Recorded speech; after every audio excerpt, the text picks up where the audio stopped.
I might be taking a humongous risk by making this video because I'm not sure when I plan to post it, but there's a chance it might be before it hits official news. I figure by then it should become prevailing wisdom anyway, given how thirsty the Genshin community is for leaks, so whatever. I'm guessing most of you already heard the news a long time before, but for the uninitiated, Genshin Impact has finally issued out buffs to older characters, particularly many of the Mondstadt ones. I've been saying for years how Genshin needs to retrofit older units because of the way the game is designed. In my video on old units, I talked about how unlike other gachas where no one really holds an attachment to a certain character, in this game characters are not only mains that players are attached to, but also relevant entities in the world of Teyvat. Therefore, difficult as it may be, Hoyo should try in their power to keep every unit viable, if not at the very least present in the metagame as they can. Both fortunately and unfortunately, they finally bit the bullet and have begun buffing older characters.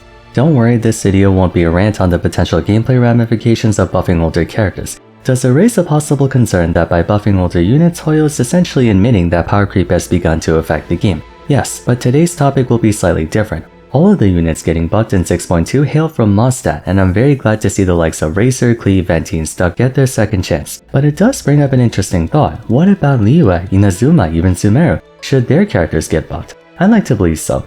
With that in mind, for today we're going to be talking about 5 Liyue characters that I think would very much appreciate getting the 6.2 treatment hopefully later down the road. Keep in mind there are way more than 5, but for the sake of time we'll keep it to just 5. Down in the comments you can let me know any buff ideas you have for your favorite Liyue character. First unit will come to no one's surprise whatsoever. If Hoyo was willing to buff the Anima Archon, they can, should, and most likely will buff the Geo Archon.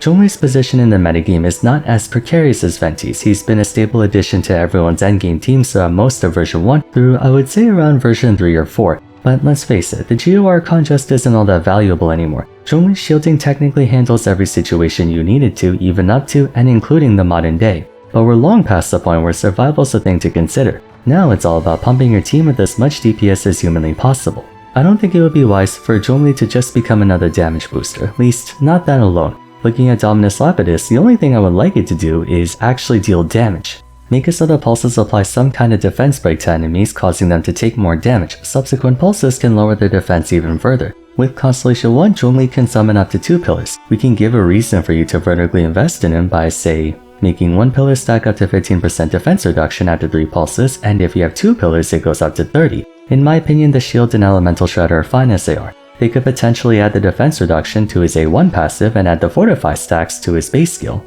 Planet Befall's also an interesting ability. Conceptually, I think it's perfectly fine just being a big meteor that petrifies targets, but petrification should carry some more utility to it. I forget which video I talked about it on, but I think petrification should behave in a similar fashion to Shatter, wherein a strong enough attack will shatter it and deal a huge amount of damage to enemies. Potentially, this could become a new amplifying reaction that isn't dependent on elements. For example, if Zhongli petrifies the target with this burst, and then you switch to Eula, her Lightfall Sword could be the attack that triggers the Shatter, and it could do like 2 times or even 3 times damage. That way, Zhongli would introduce new and meaningful forms of synergy that can cater towards the more underserved niches like Geo and Physical. Ito's attacks being multiplied in damage presents a way for Geo to be a DPS boosting support element. Or you could do the same with Hutal for instance, putting Hydro on a target, petrifying them, and then blasting them with their ultimate for giant screen nukes.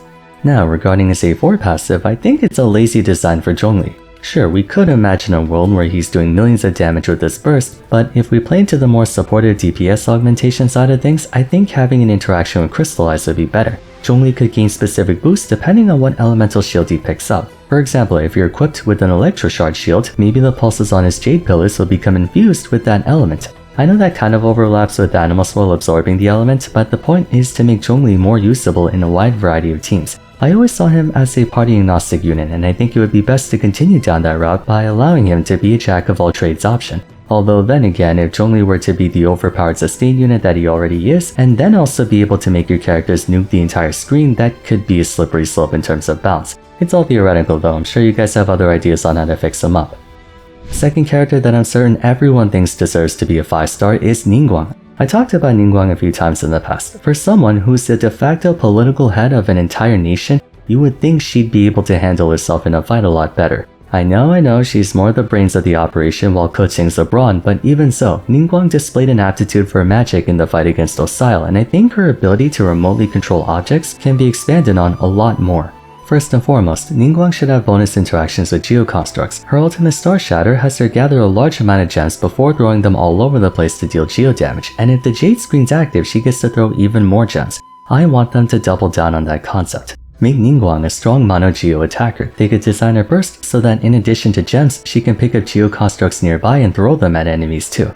I don't know how many Vars 2 watchers are League players or watch my first channel, but think of it sort of like Syndra's W. She can use it to pick up her own Dark Spheres, or she can pick up nearby minions or monsters and throw them instead. Constructing a team around literally giving Ningguang tons of ammo to chuck at targets can make for a fun playstyle. Like imagine Ningguang with the C1 Zhongli, Geo Traveler, and Albedo and turning her into a human cannon to fire constructs at enemies like crazy. They do have to raise the Geo construct limit if they want to do that though. Jade Screen could then serve as a booster shield, wherein if you fire Geo constructs through the shield, they have a bigger explosion radius and deal more damage. Positioning in Genshin can often be overlooked, but occasionally we get characters like Nilou and Nefer where good positioning can increase their capabilities. Doing that with Ningguang could be a ton of fun as well. They already have a collision detection mechanic built into her Jade Screen in the form of her A4 passive, buffing Geo damage to characters who pass through it, so it should be pretty easy to program this. Alternatively, they can make it so instead of throwing Geo constructs, Ningguang can deconstruct them to then add more Star Jades to her supply, turning her into a rapid-fire machine gunner attacking with a flurry of gems.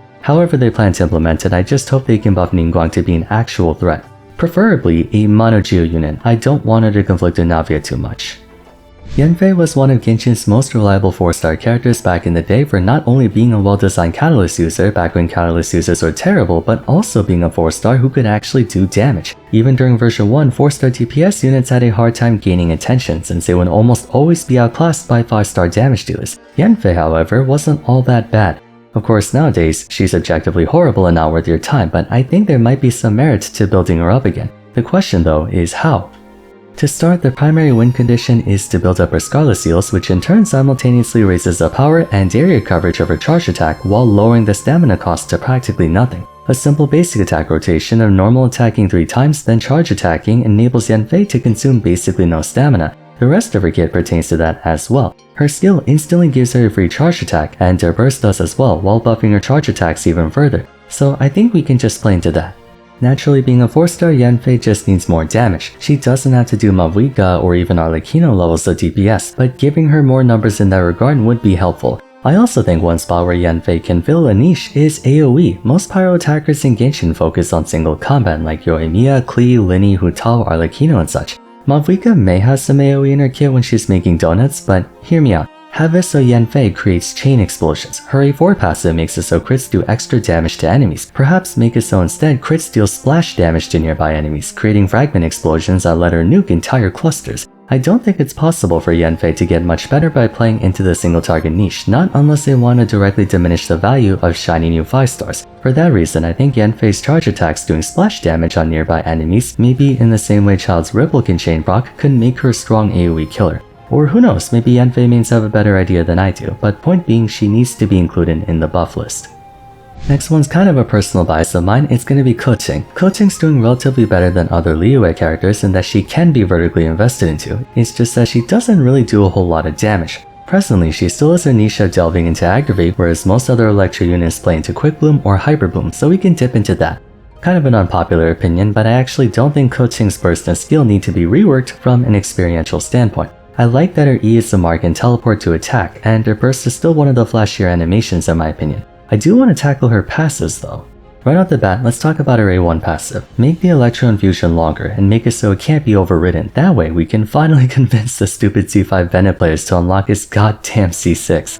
Of course, she needs more damage too. Maybe, I don't know, 30% Electro damage or something for good measure. Regarding A4 passive, I think they should change it completely. Take the crit rate and energy and bring it over to her A1. If that feels like too much alongside the 30% electro damage, then we can just remove the 30%. Anyways, in my video on why no one plays Seele for Honkai Starl, I talked about how one way she could get better is by making her the relentless attacker type, as since Seele does more damage the more times she attacks the same target. To me, Seele and Keqing are very similar to each other in premise, they both have an emphasis on speed. So I think we should do the same thing here. Make it so when Keqing marks an enemy with her skill, she deals increasing damage to that target with each additional electro damage hit. With her Starward Sword applying a bunch of electro hits at once, she can get a ton of stacks on them very quickly. Combining that with her Aggravate playstyle, Keqing can make for a powerful boss killer. Another way they can go about it is to do a stacking detonation mark approach. Electro attacks on enemies apply stacking mark on them, and when Keqing uses her ultimate on them, the final shot will do increased damage based on how many marks they have, with the initial hits of her burst also applying additional marks. To ensure better consistency, they could have it so consuming marks of their burst recovers her stamina, like if you hit a target with 5 or more, she could restore her stamina back to full, cause as you know she has a pretty hefty cost. By the way, for those wondering why I don't address anyone's constellations, it's mostly because that will simply take too long, and when it comes to 5 stars it would be too difficult to get constellations anyway. One more change I would like to add to Keqing though is for her to be able to have multiple stellar restoration marks to teleport to one after another. This idea was partly inspired by Zhe in Wuthering Waves, wherein she summons multiple marks that you can teleport to one after another. Being able to blink all over the place instead of just once can make her even more entertaining to play than she is now, and also a cool way for her to avoid enemy attacks and even perform well in AoE. Final character I want to go over is Shenhe. Again, in a similar fashion to Keqing, Shenhe is not completely useless in her current state. With the recent addition of Escoffier, she's back in the meta, and there are others who could use the buff more. But I'll remind you that once again, this isn't an exhaustive list. These are just the 5 that I personally would like to see buffed. If I were to choose a definitive list, frankly speaking, I think all Liyue characters from version 3 prior could use something. In any case, Shenhe's main issue is that her icy quills, effective as they are, simply run out too quickly, so we'll begin there. Shenhe needs ways to continuously refill her icy quills. A good solution would be to make it so it provides the base 5 or 7 plus the additional quills for every enemy struck. So if you had 5 dudes with her tap skill, she gets 5 plus 10 more. Reason for this is that she consumes a quill per enemy struck by an empowered cryo attack, making her significantly less effective in AoE scenarios because you gas out too quickly. To account for that, they should add more quills per enemy struck. That should be good enough for her skill. Onto her burst. Bring her A1 passive into her burst. That should be there just by default, and it should go from 15% to 25%. Same for the rest shred. 15% cryo shred is just too little at this stage of the game's meta. I mean, I understand Escoffier takes care of the shred part, but I think we're good to make the shred 25% as well. Duration should also be longer, 15 seconds with an 18-second cooldown instead of 12 and 20. Another thing I think would be worth considering is to make her burst deal skill damage. There are more ways to play off skill damage than burst damage. For example, you could put her on Tenacity of the Millelith or Golden Troop. Combining the icy quill damage and her burst all being procced off field will tack on a lot of extra supportive power to her. Okay, so if her A1 passive is put into her burst at base, what should be her new A1 passive? For progression purposes, make her A4 passive her A1 and make her new A4 passive bring more quills. First, Shenhe still needs more ammo. I know we just gave her a bunch more quills based on enemies, but you'll find that she just runs out too quickly. At the same time, she shouldn't be allowed to just give you 20 quills up front, no matter how much Ayaka speedrunners would cream themselves at the prospect of that. Instead, make it so like 5 to 8 seconds after using her skill or burst, she refunds a portion of the quills burned up during that time, and if 3 or more quills get restored, she gets some extra energy. Even in monocryo teams, Shenhe's energy needs can be pretty steep, so adding an element of resource management to her quill usage can make her more consistent. Basically, the central issue with Shenhe is not her gameplay premise. I actually think it's a fine thing, it's just kind of underwhelming and unoptimized. She needs more quills, more energy, and maybe less cooldowns. Consistency is what it ultimately boils down to. Alrighty, so those are my 5 Liyue characters that I think could use some buffs. One final time, just because I mentioned only 5 doesn't mean I don't think they need to be buffed. We can easily make an argument for every Liyue character that isn't Yelan and Xingqiu to get buffed, and even then I can easily see a world where they do get buffed. Nevertheless, let me know in the comments down below whether you like my ideas or not, and if you don't, make sure to write down how you would change them instead. For Liyue's sake, we had to just hope that 6.2 isn't a one-time thing. For now though, if you enjoyed the video, I would appreciate it if you left a like and subscribe. Don't forget to follow me on Twitter @Vars and join my Discord server, and check out my other Genshin discussion videos if you haven't yet. But till next time, thanks so much for watching, and I look forward to seeing you again soon. Take care.